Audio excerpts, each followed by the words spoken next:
여러분 안녕하십니까. 8월 23일 수요일 넘치는 우리 교회 매일 묵상 시작하도록 하겠습니다. 오늘 본 말씀은 사무엘하 15장 1절부터 37절까지 말씀입니다. 어제 우리는 압살롬이 다윗과 화해하는 장면까지 봤습니다. 요압의 중재로 인해서 다윗과 압살롬이 서로 화해했던 그런 부분을 살펴보았죠. 그런데 그 화해는 진짜 화해는 아니었던 겁니다. 압살롬에게는 다 계획이 있었던 겁니다. 그 압살롬의 계획이 무엇이었는지 또 어떻게 진행되는지 함께 살펴보고자 합니다. 오늘 1절 말씀에 보면은 그 후에 압살롬이 자기를 위하여 병거와 말들을 준비하고 호위병 50명을 그 앞에 세우니라 라고 이렇게 이야기합니다. 병거와 말을 왜 준비했겠습니까? 그리고 호위병 50명을 왜 준비했겠습니까? 이건 반란을 계획했다라는 거죠. 이제 이후로 압살롬은 다윗을 반역하고 반란을 일으키게 됩니다. 굉장히 이 압살롬은 치밀하게 이 반란을 준비하거든요. 이 치밀한 이 압살롬의 반역 앞에 그냥 다윗은 속수무책으로 당하게 됩니다.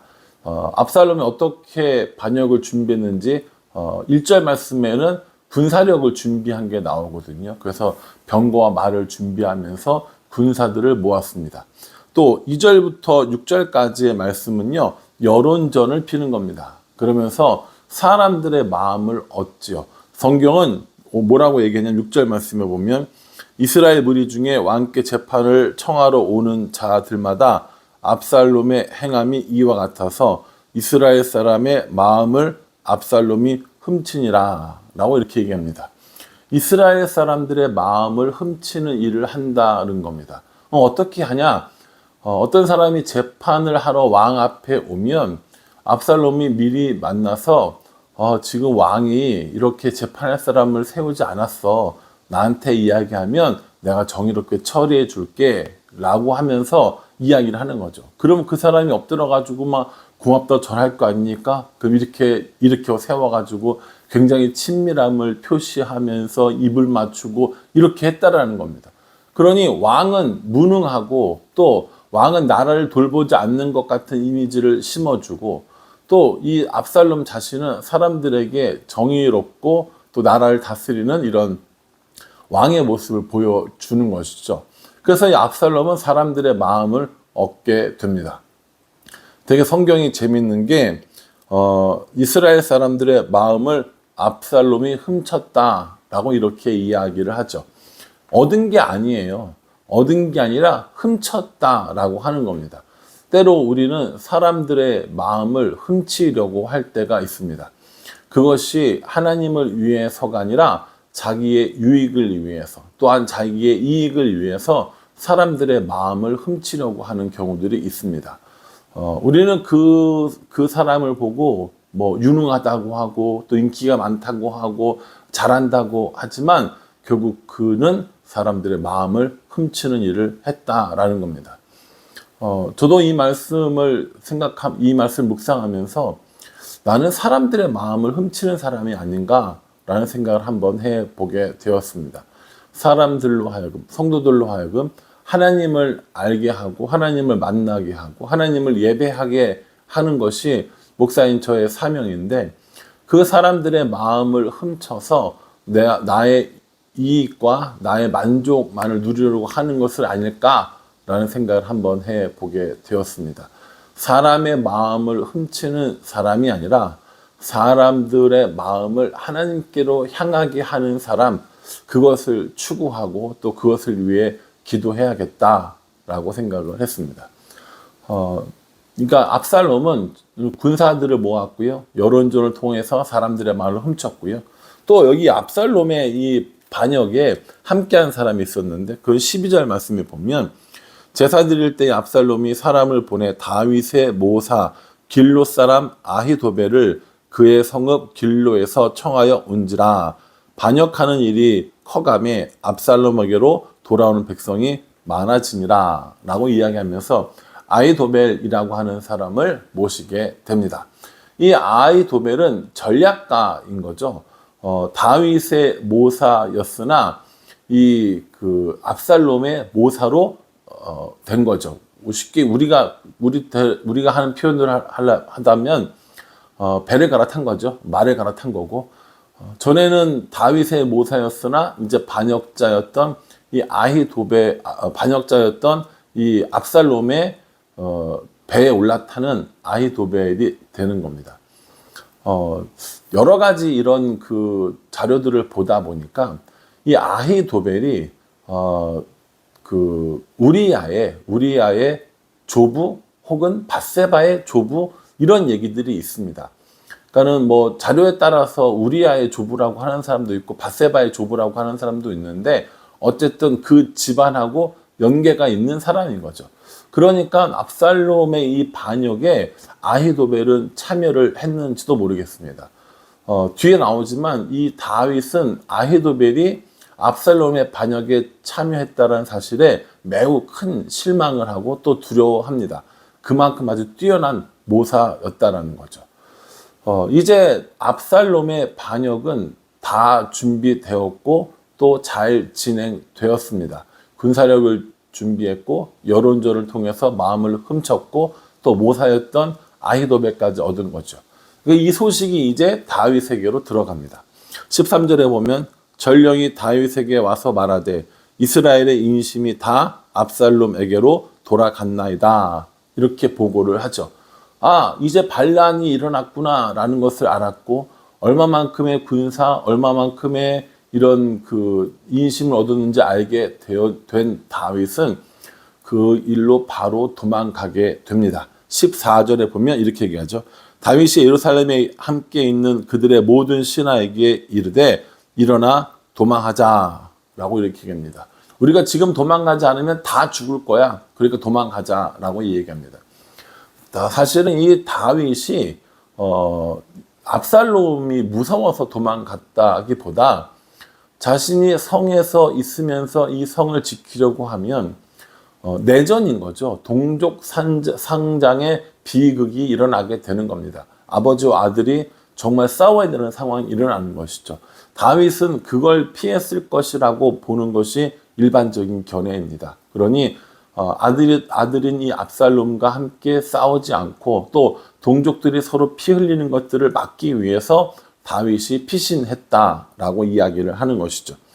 근데 거기 보면 16절에 왕이 나갈 때에 그의 가족을 다 따르게 하고 후궁 10명을 왕이 남겨두어 왕궁을 지키게 하니라 라고 하는 다소 의아한 이런 표현이 나옵니다. 아니 후궁 10명이 성을 어떻게 지키겠습니까? 무슨 압살롬이 쳐들어왔는데 칼을 들고 싸울 거예요? 아니면 창을 들고 싸울 거예요? 이 후궁들이 지킬 수 없거든요.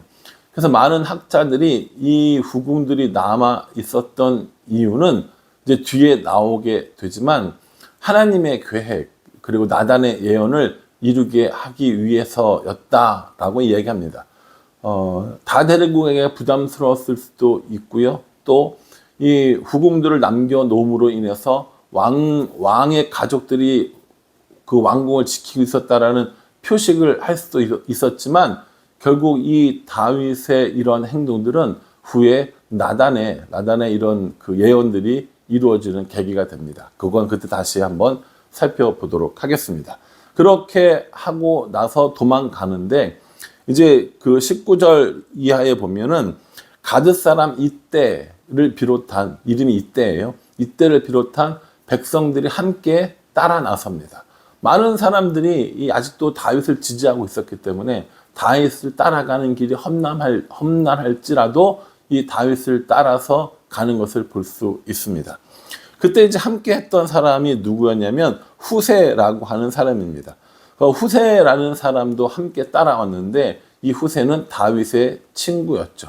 그런데 이 다윗은 후세를 돌려보냅니다. 돌려보내면서 옛날 임금이 아니라 새 임금을 모시러 왔다라고 하면서 압살롬에게 투항해라 라고 이야기하고 이 투항은 아히도벨의 계략을 막기 위한 것이다 라고 이렇게 이야기합니다. 그러니까 다윗은 이 아히도벨이 얼마나 뛰어난 진압가인지 알고 있었고, 이 후세를 보냄으로 통해서 압살롬이 이 아히도벨의 이 계략을 따르지 않도록 작전을 꾸민 거라고 볼 수 있습니다. 이 아히도벨이 이 여러 가지 이제 계략들을 해서 다윗 자신과 또 함께 이 도망가는 사람들을 추적하고 또 죽일 만한 능력이 있었다는 것을 알고 이 후세를 보냈던 것이죠. 이 후세만 예루살렘으로 돌려보냈던 것이 아니라 다윗을 기다리면서 레위 사람들이 언약궤를 메고 옵니다. 그런데 그 언약궤도 다시 돌려보내는 거죠. 이 언약궤를 돌려보내는 이유에 대해서는 25절에 설명하고 있습니다. 왕이 사독에게 이르되 보라 하나님의 궤를 성읍으로 도로 메어 가라. 만일 내가 여호와 앞에서 은혜를 입으면 도로 나를 인도하사 내가 그 궤와 그 계신 데를 보이시리라 라고 이렇게 이야기합니다.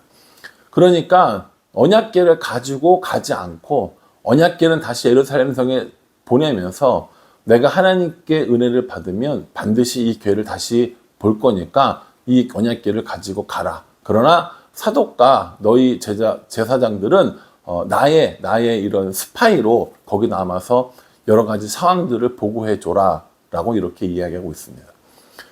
다윗은 전쟁에서 뼈가 굵은 사람입니다. 젊은 압살롬이 이기기에는 여러 가지로 모자랐죠. 그래서 예루살렘 성 안의 사정을 알 수 있도록 이 사독과 제사장들과 레위 사람들을 남겨두었고요. 아히도벨의 이런 계략을 막기 위해서 후세도 남겨두는 모습을 볼 수 있습니다. 반란은 시작되었습니다. 이 반란이 어떻게 진행되고 또 어떻게 마무리되는지 우리가 계속해서 묵상할 텐데, 여러분 이 말씀을 여러분들도 묵상하시면서 나에게 주시는 교훈이 뭔가라는 것을 한번 살펴볼 수 있었으면 좋겠습니다. 저는 이 다윗이 반란에 쫓겨나가면서도 여러 가지 취했던 행동들을 보면서 참 지혜로운 사람인 건 맞구나 라는 생각을 했습니다. 오랜 경험에서 나왔을 수도 있고요. 또 다윗의 지혜였을 수도 있지만 나중에 결국 이 후세를 보냈던 것, 그리고 이 사독과 제사장 언약궤를 보냈던 것은 결국 다윗이 이 반란을 진압하고 다시 예루살렘으로 돌아오는 데 있어서 결정적인 역할을 하게 됩니다. 다윗처럼 저도 이렇게 좀 지혜로운 사람이 되었으면 좋겠다라는 생각을 해봅니다. 또 다분히 전략적인 사람이 되었으면 좋겠다라는 생각도 해봅니다. 위기가 닥쳤을 때 그 위기에 허둥지둥하는 사람이 아니라 그 위기를 슬기롭게 잘 넘길 수 있는 그런 사람이 되면 좋겠다라는 생각을 해봅니다. 다윗은 오늘 이 여러 가지 위기 앞에서 슬기롭게 잘 대처하는 모습을 보여줍니다. 저도 그런 사람이 되었으면 좋겠고 여러분들도 그런 사람이 되었으면 좋겠습니다. 이건 제 묵상이고요. 여러분들 나름대로 또 여러분들의 묵상을 통해서 압살롬의 반란을 맞이하는 다윗의 모습을, 그 가운데 계시는 하나님의 모습을 묵상하는 그런 시간이 될 수 있기를 주님의 이름으로 축복합니다. 기도하겠습니다. 하나님, 압살롬의 반란이 일어납니다. 아들의 반란에 당황했을 법한 다윗이지만 피하면서도 여러 가지 전략들을 잘 세웁니다. 위기 앞에 당황하지 않고 올바른 계획과 올바른 수습을 할 수 있는 그런 지혜로운 마음을 구합니다. 내내 하나님과 동행하기를 원하며 단순히 인간의 계산과 전략에서 나온 것이 아니라 하나님이 주시는 전략과 계획 속에 살아갈 수 있도록 우리 인도하여 주시옵소서. 예수님의 이름으로 기도합니다. 아멘.